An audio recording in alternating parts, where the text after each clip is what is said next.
마음을 아느니라. 아멘.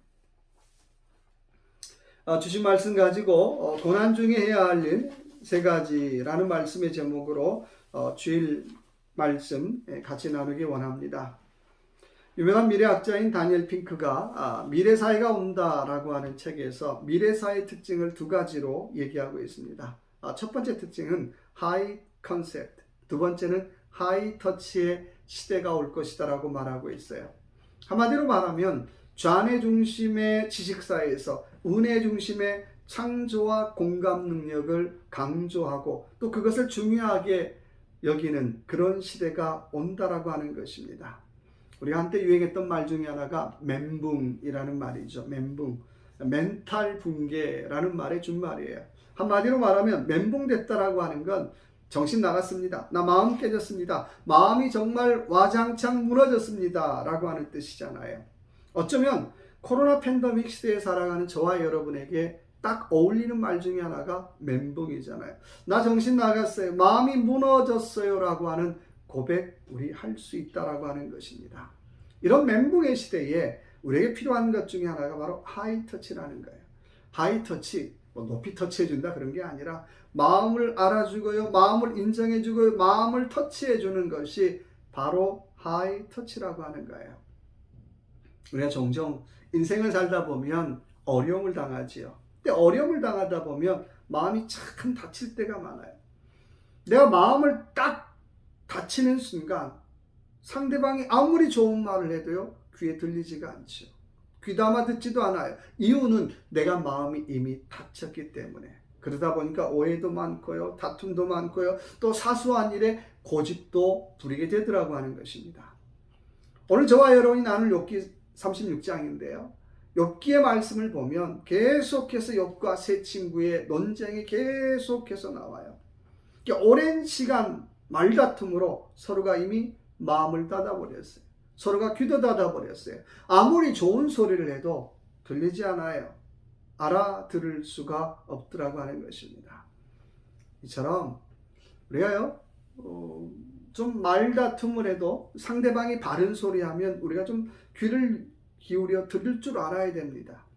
근데 말다툼하고 마음이 딱 다치는 순간 상대방이 바른 얘기하면 네가 왜 거기서 나와? 그리고 어떻게 해요? 받아들이지 않죠. 듣고 싶지 않아요. 오늘 욥기의 36장 전반기까지의 얘기는 그런 거예요. 계속해서 세 친구는 욥을 향하여 네가 죄인이야? 네가 죄지었으니까 그 모양이지 라는 얘기예요. 그러자 욥이 한거하잖아요. 아니야, 나는 죄진 거 없어. 나는 지은 죄가 없다라고 한거하고 서로 말다툼하며 마음을 닫아버리는 그런 상황 속에서 오늘 엘리후가 등장을 합니다. 32장에 보니까 엘리후를 이렇게 소개합니다. 부스 사람 바라겔의 아들 엘리후라고 말씀하고 있어요. 우리는 엘리후라는 사람이 어떤 사람인지 알 수 없죠. 근데요, 그 어떤 사람인지 알 수 없는데 그 아버지 이름이 나오죠. 부스 사람 바라겔이라고 나오고 있어요. 바라겔이라는 말은 하나님께서 복 주셨다라고 하는 뜻을 가지고 있어요. 그렇다면 그의 아들 역시 똑같겠죠. 엘리 어떤 사람입니까? 하나님의 복을 사모하는 인생이에요. 하나님의 은혜를 사모하는 인생이에요. 하나님의 은총을 사모하는 인생이라고 하는 것입니다. 나이는 비록 욥이나 그 친구들보다 어렸지만 늘 은혜를 사모하는 사람, 은혜에 대한 열정이 있는 사람, 은혜에 대한 갈망이 있는 사람이 바로 엘리후라고 하는 것입니다. 이렇게 은혜에 대한 열정이 있는 사람은 이렇게 살아요. 욥기 32장 6절의 말씀에 내가 하나님 편에서 할 말이 있다라고 얘기하고 있어요. 하나님의 은혜에 대한 열정이 있는 사람은 늘 하나님의 편에서 얘기하기 좋아요. 하나님 입장이 뭘까? 하나님 뜻이 뭘까를 고민하며 그 하나님의 입장과 뜻을 대변하며 살더라는 것입니다. 여러분, 교회에 어떤 사람이 많아야 될까요? 목사님, 내 입장이 이런데요? 내 뜻이 이런데요? 이런 사람 많은 게 교회가 아니잖아요. 하나님 보시기에 건강한 교회는 누가 되었든지 간에 하나님 입장에서 얘기해주는 사람, 하나님 편에서 얘기해주는 사람, 하나님의 뜻을 얘기해주는 사람이 많을 때 그 교회가 건강한 거예요. 근데 만약에 하나님의 입장, 하나님의 뜻을 얘기해주지 않으면 자기 입장, 자기 욕심, 자기 뜻만 얘기하고 말더라는 거예요. 여러분, 교회가 잘 되는 거 좋지요. 근데요, 더 중요한 것이 있다면 하나님의 뜻이 세워졌느냐는 더 중요한 거죠. 하나님의 입장, 하나님의 뜻이 세워지지 않았는데 교회 잘 되면 그게 그렇게 큰 중요한 의미가 있을까요? 그렇지 않겠어요? 하나님의 입장, 하나님의 뜻이 세워지지 않았는데 내가 잘 되는 게 얼만큼 의미가 있을까요? 그래서 우리는 늘 거룩한 열정을 가지고 하나님의 뜻을 얘기하는, 하나님의 입장을 말하는 사람의 얘기를 우리는 귀담아 들을 줄 알아야 된다라고 하는 것입니다.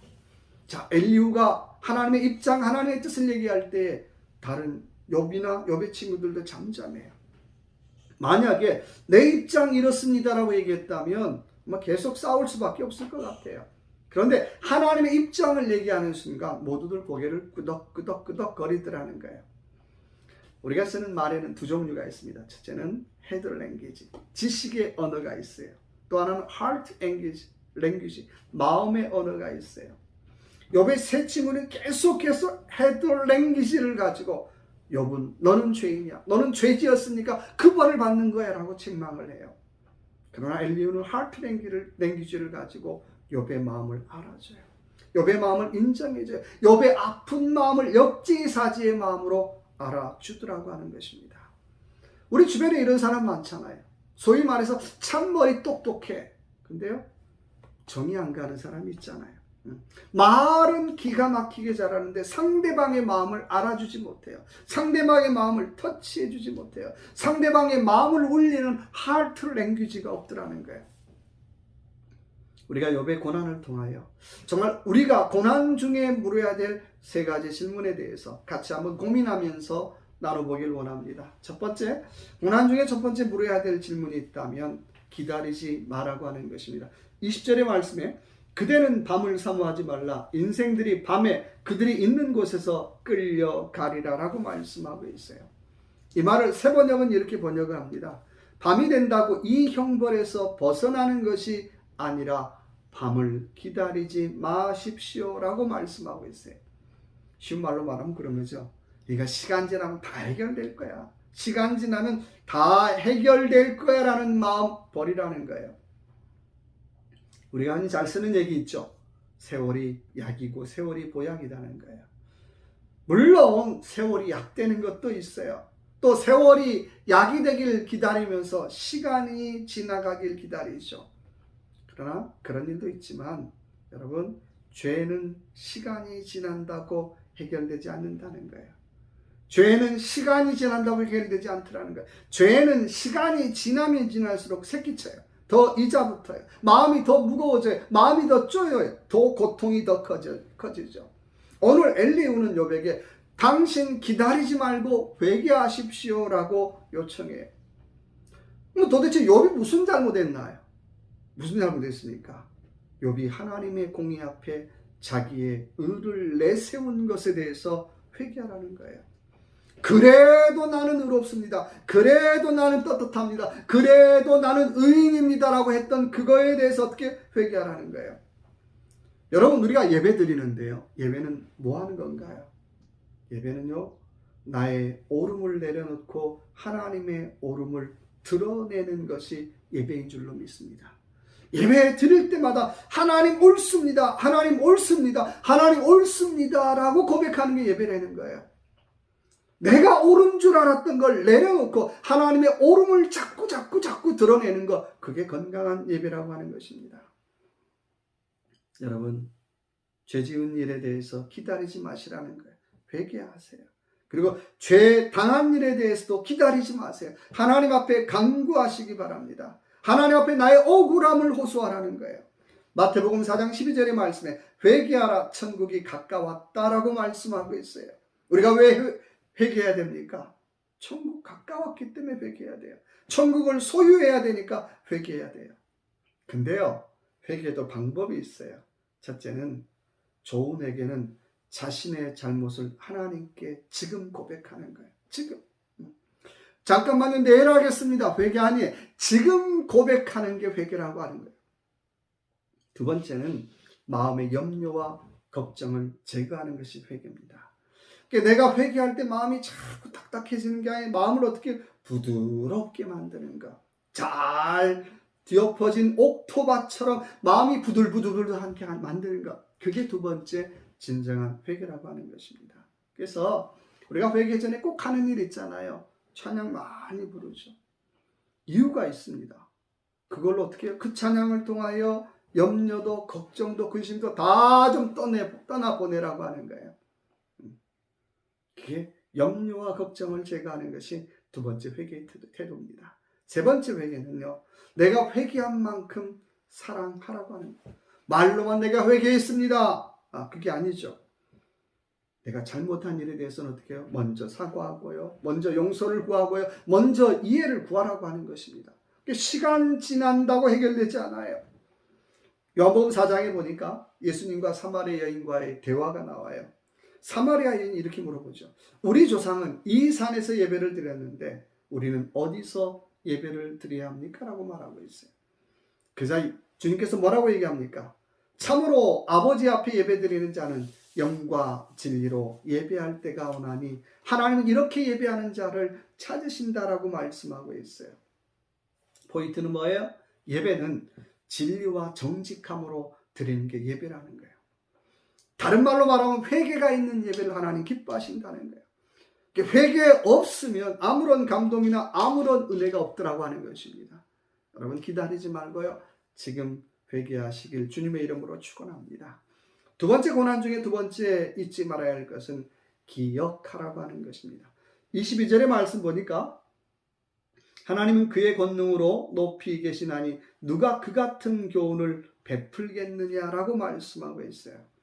여러분 무엇을 기억하라는 말입니까? 첫째는 하나님의 능력이 얼마나 큰가를 기억하라는 거예요.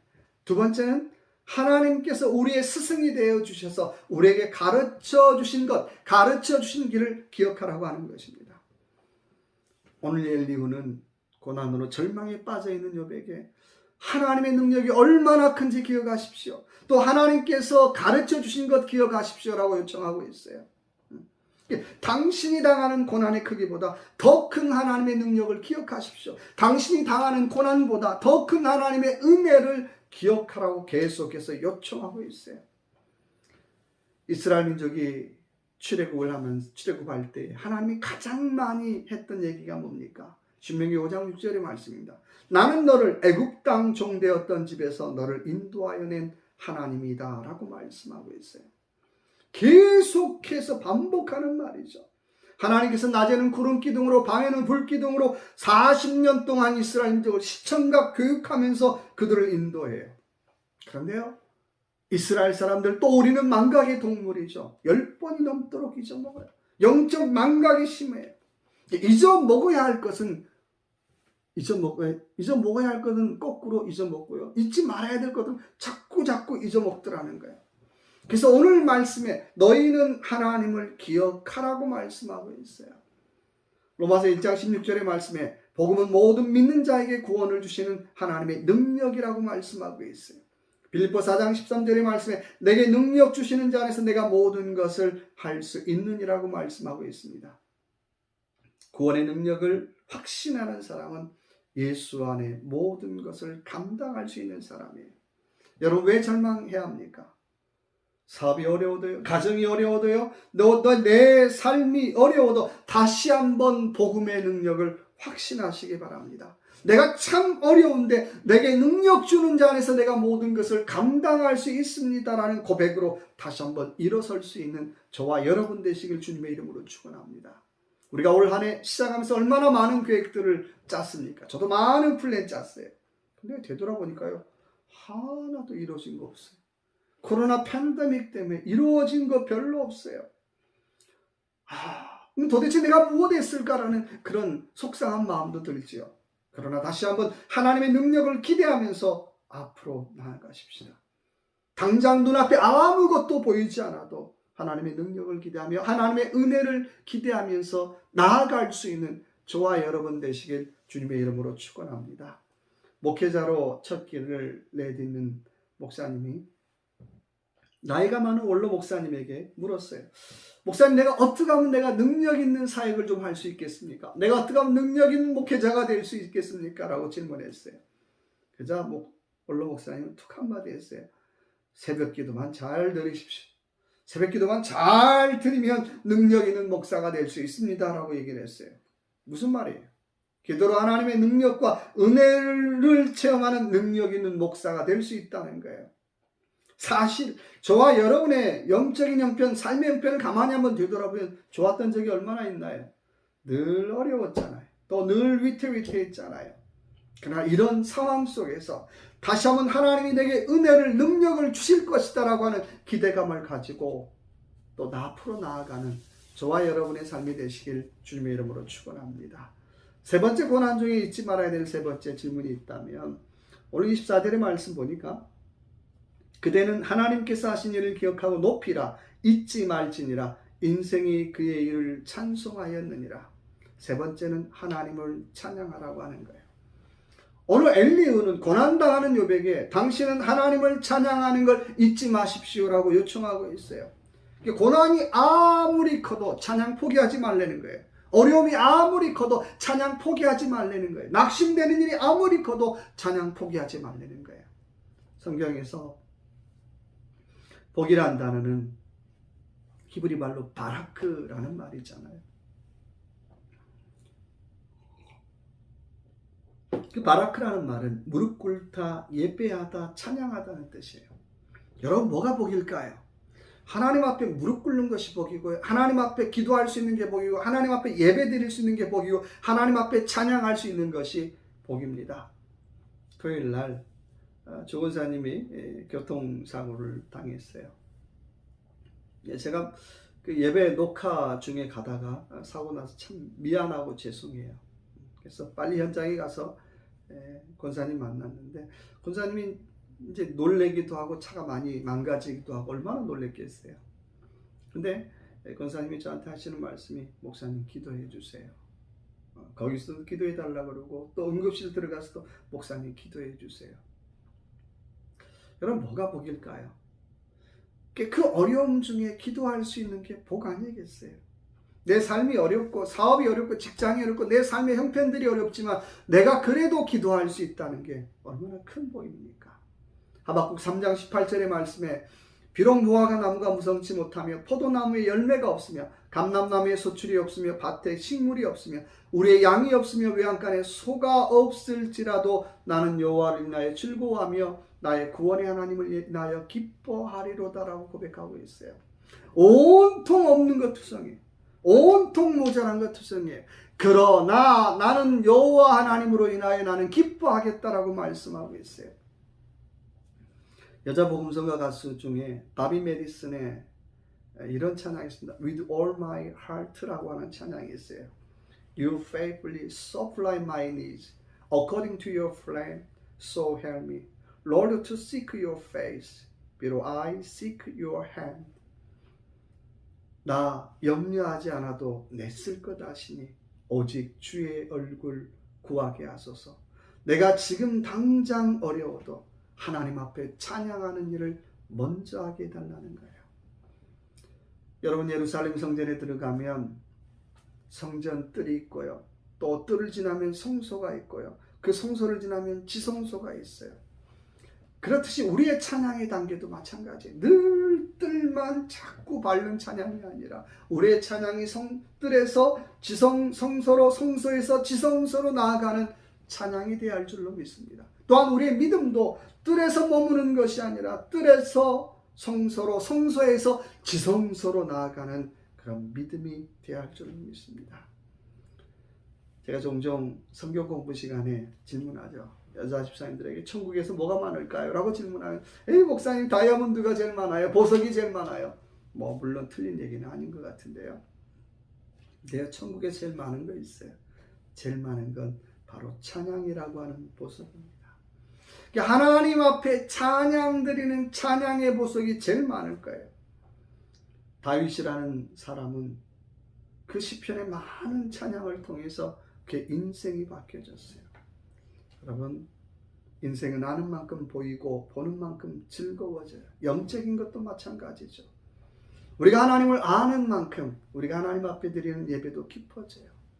우리가 고난을 만날 때마다 기다리지 말고 회개하고 하나님의 큰 능력을 기대하고 또 하나님을 찬양하는 그런 저와 여러분의 삶이 되시길 주님의 이름으로 축원합니다. 기도하겠습니다. 하나님, 고난 중에 기다리지 말게 하시고 또 고난 중에 하나님의 은혜를 기억하고 하나님 앞에 찬양하는 우리의 삶이 될 수 있도록 은혜 베풀어 주시옵소서.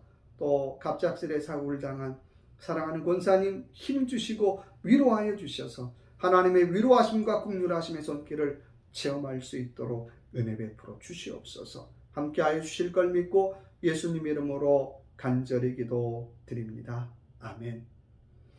지금은 우리 주 예수 그리스도의 무한하신 은혜와 아버지 하나님의 크신 사랑과 성령 위로 충만 교통하심의 역사가 이제 주신 말씀 꼭 붙잡고 이 한 주간도 다시 한번 찬양을 잃어버리지 않고 하나님 베푸신 은혜를 사모하며 믿음으로 한 걸음 나아가기를 결단하는 모든 믿음의 식구들 머리 위에, 가정 위에, 섬기는 직장과 일터 위에, 주신 귀한 사랑하는 자녀들 머리 위에, 또 교통사고로 또 어려움 중에 있는 사랑하는 권사님 위에, 또 그 삶 위에 지금부터 영원히 함께 하시길 간절히 축원하옵나이다. 아멘.